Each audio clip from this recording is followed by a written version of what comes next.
Warlords Control, PAL 83, how do you copy?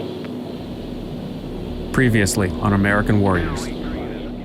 I'm Mike Brock. I'm a retired Marine colonel. I served 26 years. I'm a veteran of Vietnam, Desert Shield, Desert Storm, and Somalia. I arrived in Da Nang and I was sent down to a hotel company, 2nd Battalion, 1st Marines. I was the 3rd platoon commander. We were in what was called booby trap heaven. Traumatic amputation of the leg is what usually happened. Emergency medevac, ASAP. The months ahead look grimmer than ever. Same range you're at right now, however, I want you... We went out in the main channel of the river, 500 yards or so, and about 5 or 6 of them opened up full automatic, and you could see the bullets impacting in the water. So I started yelling, shoot back at the bullets coming through the water. It is a solemn responsibility. It's just landing right now, Tom, on the south lawn of the White House. Got a phone call, and they said, "Where are you? Don't you know what's going on?" I said, "No, I don't." And he says, "There's a war going on. Saddam Hussein has invaded Kuwait." And they said, "Get back." And on the 13th, I think, of August, I took off for Saudi Arabia.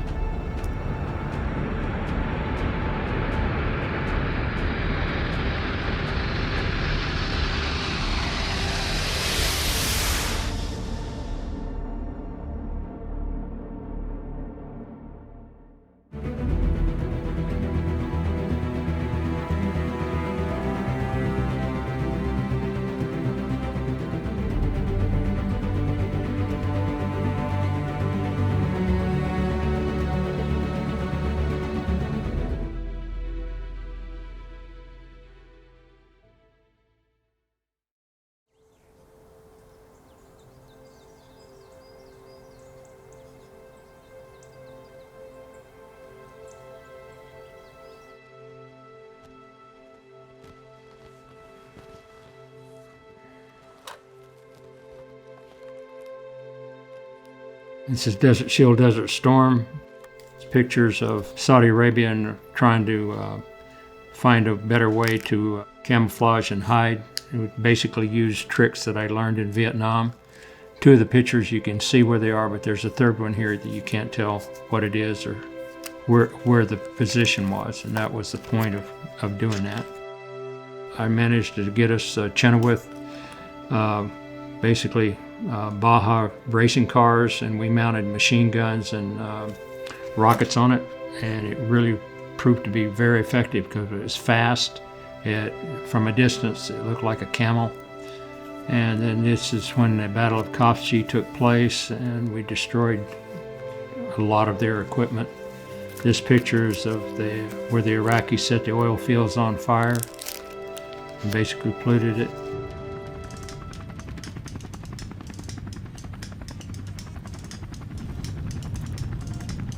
I was a colonel then. I was commanding officer of the Surveillance Reconnaissance Intelligence Group, which was in support of the Marine Expeditionary Force. I had communications assets, reconnaissance assets, intelligence, and RPVs, remotely piloted vehicles. In the term reconnaissance, you have overhead systems, which are satellites that can be used. We had remotely piloted vehicles which fly more tactical type missions. We had radio battalion, which basically did intercept work, naval air gunfire, so they go out on a ship like the Missouri and do gunfire in support of the operational forces. And then we had force recon that was basically supposed to go into deep reconnaissance and report back to give a comprehensive picture of where the enemy is and what their disposition is. RPVs and force recons were eyes on target. Force recon units were placed on the border in a series of listening posts and observation posts, provide early warning to the MEF and the coalition forces of any enemy movement on the ground. Also, we got a vehicle called the Chenoweth Dune Buggy, which was converted into what's called a fast attack vehicle. We were able to screen for the attacking forces further out on their flanks because we could move faster. It had a lower silhouette. It was a great vehicle to help with the security of the forces. The RPVs would fly over an area where we knew that the Iraqis were and find out where they had armored personnel carriers or tanks or whatever, and then they would report back to the MEF what the locations were. And then all kinds of supporting arms, artillery, and then when we crossed what they call the line of departure, where the troops went across, well, you brought to bear everything the Marine Corps had.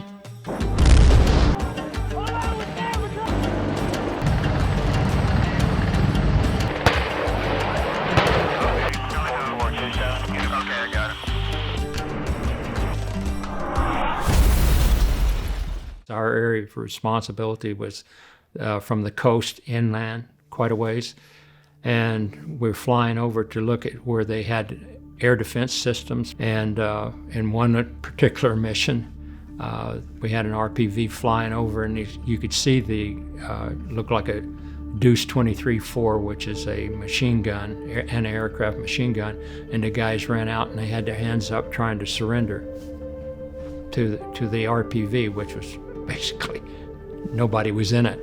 But it gave us a pretty good indication that the Iraqis weren't going to be that tenacious of fighters, I guess.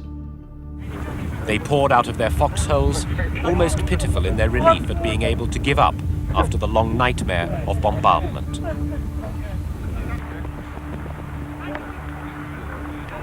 We'd crossed the line of departure, and 3 days later it was over.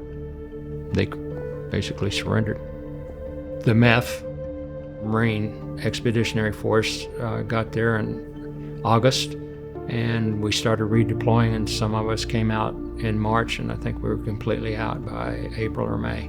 Not only help liberate Kuwait, you helped this country liberate itself from old ghosts and doubts, and when you left, it was still fashionable to question America's decency, America's courage, America's resolve, and no one in the whole world doubts us anymore.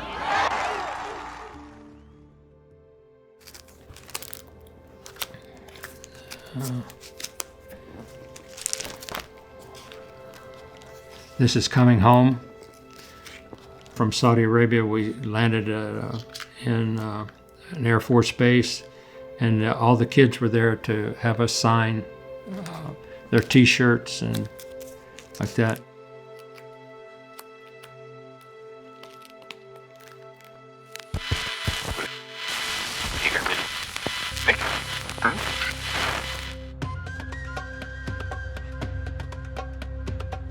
Well, now that relief operations are reaching deeper into the countryside in Somalia, it is clear that the scale of the famine there is even worse than we thought. It is always the very young who suffer most in famines like this. Aid experts say a quarter of all Somali children under the age of 5 have already died. The rest face a precarious future. Basically, you had about 5 warlords, Hadid, Ahmadi, Yusuf, Jess, all fighting for control of Mogadishu or the country, and they were taking things from one tribe to the other, and people were just suffering. So it was decided that we should go over there and make sure that people got fed and got treatment for illnesses and so on and so forth to relieve the famine. We went over, and the 1st Marine Expeditionary Force, I was on the staff as the G2, which is the intelligence officer. When we first arrived in Mogadishu, we landed at the airport, which had been an international airport. I didn't have my vehicle there, so I basically hitched a ride on a basic what they call a deuce and a half truck. And there was a Marine with me, and we were sitting in the back, and he said, "What's that smell?" And I said, "That's rotting bodies." And he says, "How do you know that?" And I said, "Well, you learn that from being in conflict." And Mogadishu at one time was a resort area. The infrastructure was gutted completely. I went out the first day with the French that were there. to see the city, and I said, I've never seen so much devastation without having airstrikes and massive artillery. Everything was just trash and blown up. And the people lived in just little whatever. If they had a tarp, they'd have a tarp or thatch roof, whatever they could find. They made homes out of it. We set up at the American Embassy, which was a compound that had big walls around it.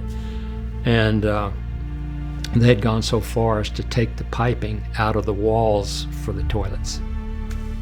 Anything that you could take, they took. And the whole city was just a mess except where the Warlords were.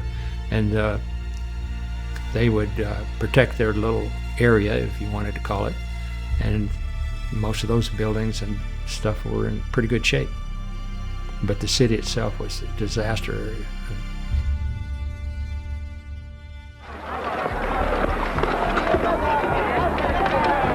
Go, get back! Get off!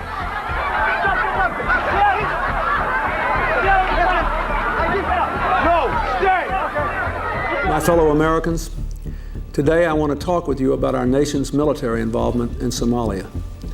We went because only the United States could help stop one of the great human tragedies of this time. 1/3 million people had died of starvation and disease. Twice that many more were at risk of dying. Our consciences said enough. In our nation's best tradition, we took action. President Bush sent in 28,000 American troops as part of a United Nations humanitarian mission. We saved close to 1 million lives.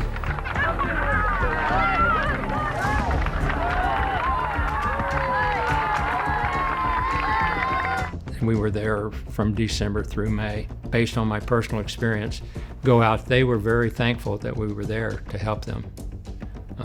Because we had set up places for, you had kids coming in with distended bellies. I mean, they were starving. And we'd set up hospitals for them. And we had international organizations, Doctors Without Borders. I mean, you name it, there were people coming in to help. It wasn't just the Marines and the Army. Toward the end, we were just a few days from coming home, and they came and told me that Diane was sick.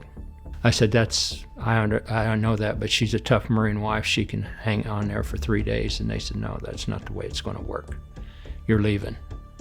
And I came home, and she had a blockage on her kidney. Thought it was cancerous because she had had thyroid cancer, and scared the living bejeebus out of me. And to be honest with you, that's when I had an epiphany, and I said, I think it's about time I start thinking about something else.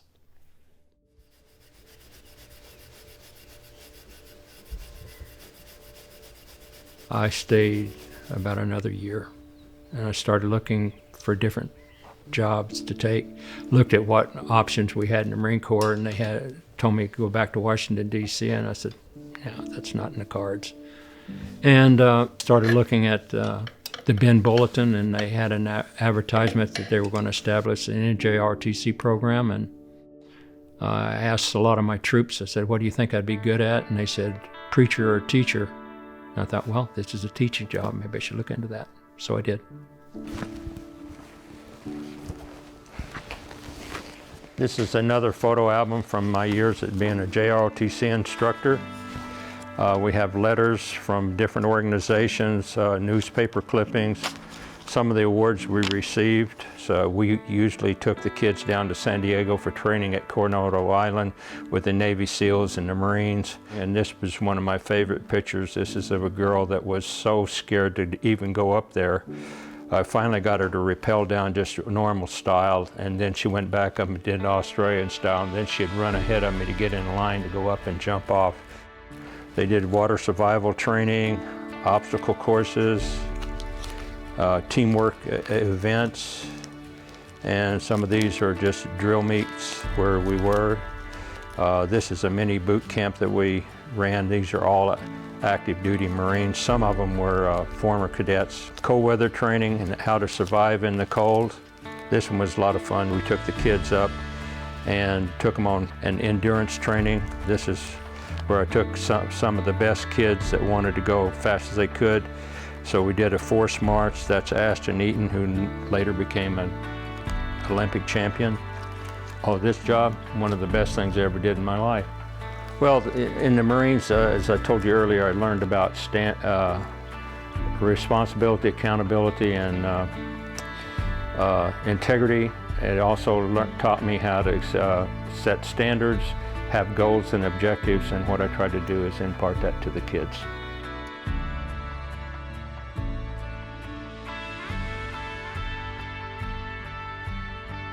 I had a few kids that I would say came from a situation that would induce them to take a life that would not be favorable in terms of drugs and alcohol, and watch them pull themselves up by their bootstraps and become highly successful. And that's very rewarding to see a kid, in spite of what they're having to deal with, achieve and be successful. Maybe I had a small part in it. Well, in a nutshell, I'm a better human being than they got by a long shot. I learned a lot about responsibility, accountability, and being ethical about what you do. Try to do, at least. That's it.